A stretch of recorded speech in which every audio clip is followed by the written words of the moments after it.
Welcome back everyone, this is Connor from Concrete Character Sheet, and today we'll be talking about a favorite build of mine, the Meet and Yeet, a battlefield control tank. First, let's get out of the way, yes, we could probably make a similar build as a paladin and deal more damage, but damage isn't really the goal here. We're going to be going Minotaur, and leaning into the idea of a big bruising ox who throws his enemies across the battlefield. We also want to have a lot of utility options, so that we can play Mini-Wizard, while designing the elusive Wisdom Gish, a spellcasting warrior who uses Wisdom instead of the far more common Charisma or Intelligence as their casting stat. To start off, let's go over what Minotaur provides us from the get-go. Even though Monsters of the Multiverse removed the skill that Minotaurs received from Imposing Presence, all the powers we want from Minotaur are still here. Horns deal 1d6 plus strength, and since we'll be a strength character, that's not a problem. Goring Rush is just a solid tank ability, because there will always be times when you can't reach your target and you just wish you could make an attack while dashing across the battlefield. The reason we're here though is Hammering Horns, which lets us push an enemy 10 feet after attacking, adding our first pushing tool, but don't worry, there will be more. Last, and okay, kind of least, Labyrinthian Recall means if we take proficiency in survival and have a decent wisdom, we'll probably have the best survival in the party. Not universally useful, but not bad for us. For a background, pretty much any will work, but I'll grab the Outlander background to pick up athletics and survival. Because we're going to be a ranger! That's where our second attack will come from, and another big toss ability. Which is why, at level 1, our Minotaur will be a Cleric. I know, but there's a big reason for this. This is our stat line: 17 Strength, 14 Wisdom, 14 Constitution, 13 Dexterity, 9 Intelligence, 8 Charisma. You see the problem, 13 Dexterity, which means we are taking Cleric 1 so that we start with heavy armor proficiency. We need that 13 Dexterity to multiclass into Ranger, but it kills me that we can't get to 16 Wisdom here. I hate to admit it, but characters who roll for stats will have an easier time making this build. For our subclass, we'll take War Cleric, which gives us a possible replacement to Hunter's Mark, as well as an occasional extra attack. I was very tempted to take Tempest Cleric for the level 6 knockback ability, or even Order Cleric for casting bonus action commands. Instead I chose War Cleric, because for our character levels 1 through 5, it'll help make up for our lack of second attack in a pinch, which feels good at the table as a poor man's action surge, and when we get Great Weapon Master later on, we will make great use of the plus 10 to hit bonus. Alright then. For skills, Cleric 1 does put some restrictions on us, so I'll grab Insight and Medicine. That puts my total skill list at Athletics, Survival, Insight, and Medicine until Ranger 1. Feels weird not to have Stealth, but we'll be in heavy armor. Luckily, starting as a Cleric does give us Chainmail. Now, with Cleric 1, we can pick up spells like Bless, which really can't steer us wrong, plus Healing Word or Cure Wounds, Detect Magic, Command, etc. It can be hard to pick depending on how much wisdom you have, but all of these spells will serve us well. I think I'll be taking Cure Wounds because we'll often be healing ourselves and we need that extra oomph. But if your party needs a Healing Words caster, that's great too. Eventually we'll take more levels in Cleric, and we can pick up more spells anyway. For cantrips, I think Guidance is a must-have, and I'd suggest Light, since Minotaurs don't have Dark Vision, and perhaps Toll the Dead. It never hurts to have a saving throw attack in case your enemy is far away or doesn't take melee damage for some reason. To wrap up level 1, let's take Chainmail and a Warhammer and a Shield. If you don't mind going gold buy, we can hopefully afford Chainmail and a Maul, but since Mauls, our weapon of choice, are all of 10 gold and basically just a big hammer, you should be able to find them around any farm or township, and I think it's easiest to just take the free Chainmail to start. I'm saying Maul here because that's how I always imagined this character, swinging a big hammer and tossing enemies aside or grappling them. Plus, eventually we'll take the Heavy Weapon Master feat. Warhammer and Shield would work just fine, until later levels, but I'll be using a Maul as soon as I can find one in order to hit hardest with our 2 bonus action attacks per day. Either way, just make sure your weapon does bludgeoning damage. At level 2, we're going to jump straight into Ranger. We will be using the alternate Ranger abilities in Tasha's Cauldron of Everything, for the most part.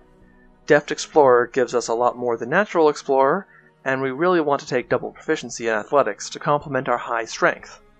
This means at level 2, we are a very solid grappler and user of Shove. And hey, 2 extra languages, how fun! As far as favored foe, I don't love it, but I'll take it for this character because since Minotaurs get advantage on all tracking checks already, the ability to track our favorite enemy with advantage is suddenly not very valuable at all. Really, either choice is pretty unremarkable. Take favored foe to deal extra damage here and there at low levels. Take favored enemy if you want the extra languages for our low charisma score, and advantage on intelligence checks that we'll be terrible at. Also, multiclassing into Ranger gives us a 5th skill. It's not much, but I'll take it. It's just picking up Perception here. You don't want your tank to be surprised. At Ranger 2, we're a 3rd level character. Yeah, I wish we were getting our subclass along with everyone else, but we needed that heavy armor. Anyway, Ranger 2 does give us Ranger spells with 3 level 1 spells, so we're actually at our normal half-caster spell progression. For Ranger 2, I'd suggest picking up Entangle, though we'll swap Entangle later. For its level, it's our big AoE control, and we already have access to healing magic by being a Cleric. For our 2nd spell, I'd normally recommend Hunter's Mark, and that's still a solid choice. However, since we have Divine Favor already, we might want to grab the surprisingly versatile Fog Cloud, though we will be getting Fairy Fire next level, which has a similar effect, or another strong choice for this build, Zephyr Strike. With Zephyr Strike, we can run across the battlefield without provoking opportunity attacks, or cast Zephyr Strike 1 turn in advance, and then make a hilarious 90-foot charge and use Goring Rush, or, most importantly, use Zephyr Strike to run in, give ourselves advantage, which we will want for Heavy Weapon Master later on, and chuck an enemy into a lava flow or out of a window on the first turn before they move away, then use the bonus 30 feet move speed to run back to our team. For a character who is all about positioning and board control, Zephyr Strike is one hell of an option. Because it fits so well with our battlefield control goals, and because this build is a bonus action heavy build to begin with, I'm going to rely on Divine Favor for bonus damage, it's 1 less on average than Hunter's Mark, and grab Zephyr Strike and Entangle. For our fighting style, we have several good options. We don't get heavy weapon fighting as a choice, but defense gives an excellent +1 AC, which as a Maul wielder we'd certainly like. Druidic Warrior offers the chance to take Thorn Whip for a pulling attack, and Magic Stone for a ranged wisdom-based bludgeoning damage attack for the forced movement abilities we're about to get, if you want to go all in on control. But the most wild option is Blind Fighting, which has some synergy with Fog Cloud if you decide to take it. Unfortunately, if we Fog Cloud an enemy, they'll walk out of the spell by the time we can use Hammering Horns to throw them back in, so while it sounds good, it will most likely just give us advantage on an attack after we knock an enemy back in. Still, if someone in your group wants to do a Darkness and Devil's Sight combination, Blind Fighting will serve you well. Plus, it works as a poor man's dark vision, since our Minotaur can't see in the dark. I think, all things being equal, I'll take the +1 AC. It will just help us more for everyday fighting than the other options, and we'll never get tired of being hit less. Though Blind Sense in exchange for +1 AC is a great trade if you can think of a use for it in your campaign. At Ranger level 3, character level 4, firstly swap out the terrible Primeval Awareness feature for the much less terrible Primal Awareness feature. Talk to animals, it'll be hilarious! And let's grab Goodberry? As long as your party doesn't have a druid, it's a top choice. Just cast it every night to use the next morning. Now, to business. Let's take our subclass. I think you all knew this was coming. We're going to take Swarmkeeper. Not only does Swarmkeeper give us a great spell list and offer some help with our damage, it allows us an absolutely unparalleled 15-foot move in any horizontal direction if the enemy fails a strength saving throw against our spell DC. Another reason why I'm bummed we can't afford 16 wisdom. Along with Hammering Horns, we're going to start building a toolbox of movement abilities that can really take advantage of playing on a grid and pushing enemies into spell effects, off ledges, or away from our squishy teammates. This is how we're going to tank, not by dealing the most damage or taunting, but by pushing enemies away from our allies. A first, but not the last, note on the interactions between our various pushing features. Hammering Horns and Swarmkeeper both happen, quote, simultaneously, according to the rules, i.e. immediately after you hit. According to page 77 of Xanathar's Guide, under Simultaneous Effects, the player whose turn it is can decide the order of the effects, so you get to decide which happens first. This is helpful and empowering, but still not totally clear. Can you still push a creature who is now out of your range? I think honestly you probably can, particularly because Hammering Horns is a physical effect. Literally, you're using your horns to toss your foe, while Gathering Swarm is a magical effect. Your swarm carries your enemy away. There is a logical argument that the two would stack in that order, as your horns push the enemy while spending the bonus action, and your swarm carries it farther. In practice, the enemy isn't so likely to fail both saves, but still. A less generous GM might interpret this differently, but this becomes less of an issue over time as we get more attacks. For that matter, we already can take a second attack with our War Cleric feature if need be. When it comes down to it, talk to your GM about these abilities and how they interact. They'll want to know that you'll be chucking enemies up to 25 feet in one attack by level 4, or they'll tell you if it doesn't work. But rules as written, as simultaneous effects, it should work, and it makes logical sense. Back to our new features, we add Mage Hand, shoring up your cantrip list, and the first level spell, Fairy Fire, is permanently prepared for you. If you took Blind Fighting, with Fairy Fire and Blind Sense, you are now the terror of invisible enemies. We'll talk about the Swarm's role-playing value later, but don't forget to ask your GM to work the birth or arrival of your Swarm into the story if they can. At Ranger 4, character level 5, you may have guessed this one too, everyone else gets second attack and we get second level spell slots, but no second level spells to use on them. Oh well. But we do get a feat, and the feat we are taking is Crusher. Yep, you knew there was a reason we were focusing on hammers, this is why. With Crusher, we can increase our strength to 18, but also, when we hit a creature with a bludgeoning attack, we can move, not push, move, a creature to an unoccupied space within 5 feet, size restrictions allowing.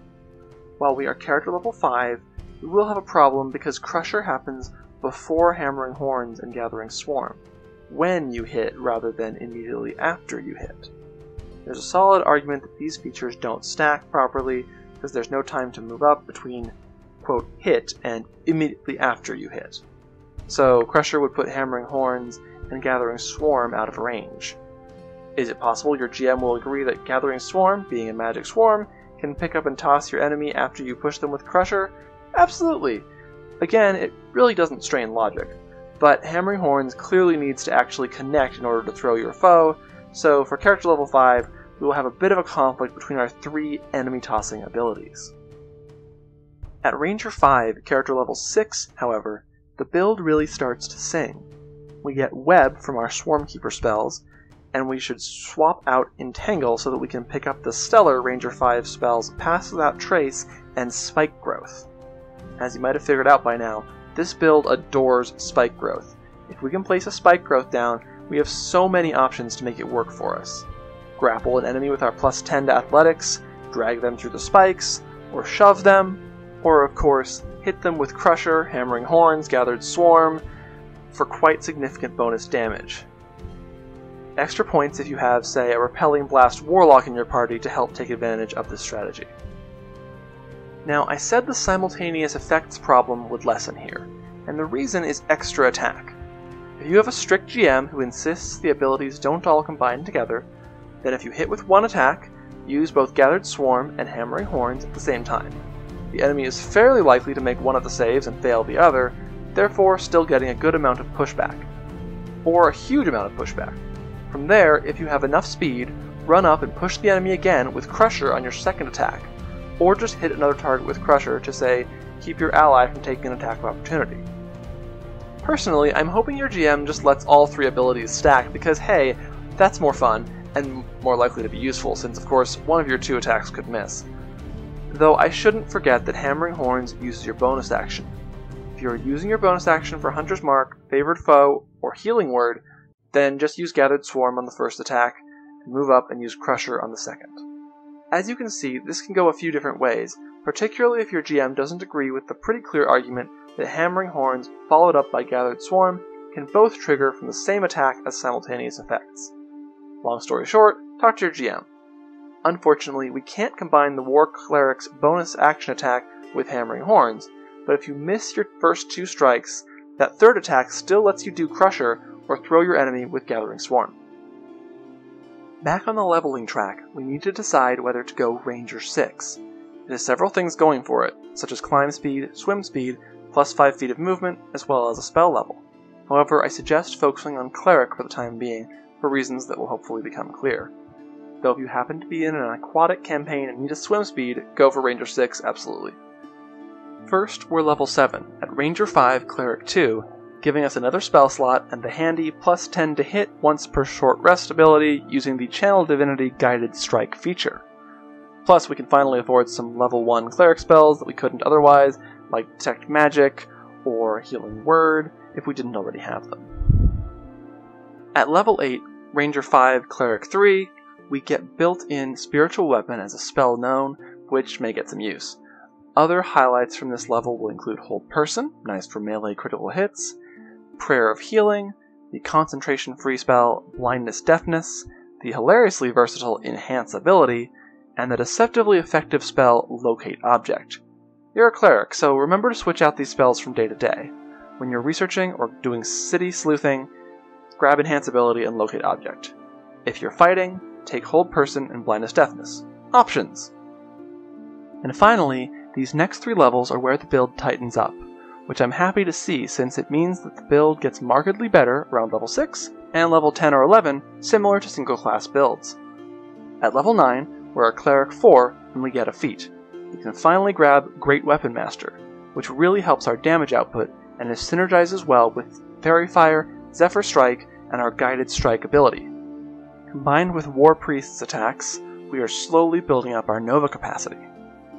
At level 10, we are evenly split Cleric 5, Ranger 5, and we get the last piece of our control puzzle.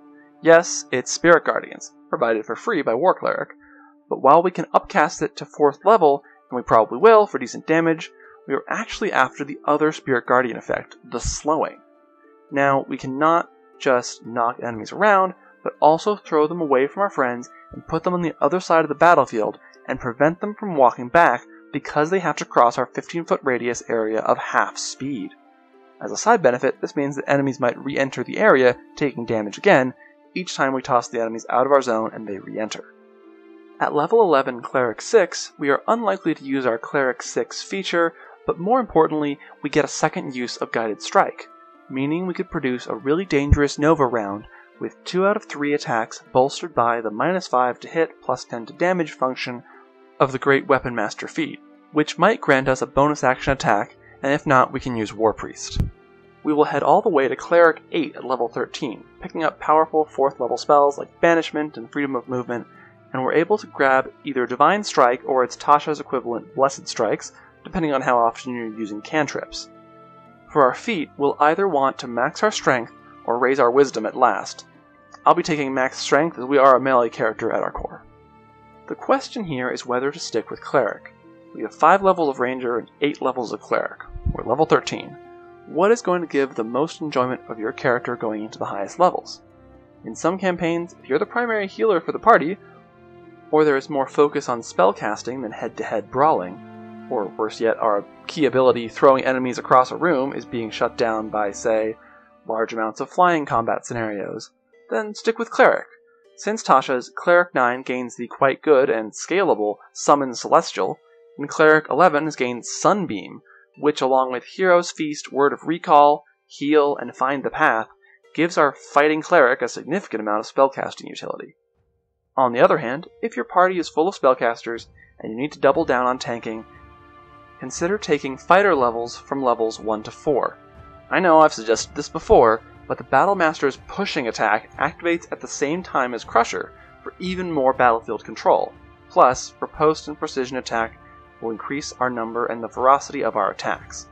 And of course, Action Surge won't hurt. I think for my build, if I really expect to play all the way to 20, I'll take Ranger 5, Cleric 12, because 6th level Cleric spells are excellent, whereas I don't see a lot of winners in Cleric 13 other than Plane Shift, and Cleric 14's extra smite damage is only okay. And then I'll take Fighter 3 to take Battlemaster. Do I think it's realistic to plan for level 20? No. But is it satisfying to get a cool feature at character level 16, 6th level spells, and then another one at character level 20, Battle Maneuvers? Absolutely. You never know what you'll need for the final boss, after all. A note on tactics. This is a character that tanks not with taunts, nor really with damage, but with control. We will be throwing enemies across the map from level 4, and slowing down the enemies we throw as they try to return to hit our wizards starting at level 10. Beyond that point, we're using Cleric spell levels to add to our utility, our abilities as a caster, and to upcast Spirit Guardians for its significant damage and control potential.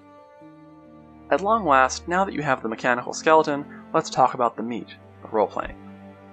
We're a beefy Minotaur, with a holy bent and a nature-loving spirit. Our hero started off as a worshipper of Tempest, Tyr, Grumbar, god of the earth, or in Exandria we might worship Pelor, Cord, or a particularly militaristic sect of Melora the Wild Mother. In Greyhawk, perhaps Hyronius. We've got some options, but we want to seamlessly move back and forth between Cleric and Ranger, which means also sourcing our swarm from the power of our deity. To me, that makes worshipping a nature god like Grumbar or Melora as the easiest route, as our swarm is a collection of nature spirits that we describe as surrounding us, and also acts as our spirit guardians when we cast that spell. If we're on the nose, our swarm might be a stampede of bulls, or if we're being artsy, our swarm might originate from an animal who had an impact on us at a young age. Some of this is up to your artistic license, but I enjoy wisdom-based hybrid characters, and this won't be the only one you see on the channel. With all that in mind, this is a character I hope to get to play someday soon, though it will be best to play on a grid. Do you have thoughts on the rulings order for Hammering Horns versus Gathering Swarm versus Crusher? Do you have a build where you had to start Cleric to get heavy armor proficiency? As always, consider liking and subscribing if you're enjoying yonder content, and I'll see you all next week.